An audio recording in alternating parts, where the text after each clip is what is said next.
मैं दाखलाता हूँ, तुम डालिया हो जो मुझ में बना रहता हूँ और मैं उसमें, वह बहुत फलता है। यीशु मसीह की जय।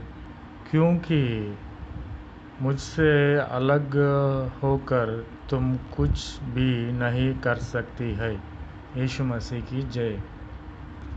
కాబట్టి దేవుడు చెప్తున్నాడు, నా యందు మీరును మీ యందు నా మాటలను నిలిచి ఉండిన యెడల మీకేది ఇష్టమో అడుగుడి, అది మీకు అనుగ్రహిస్తాను, అది మీకు దయచేస్తాను.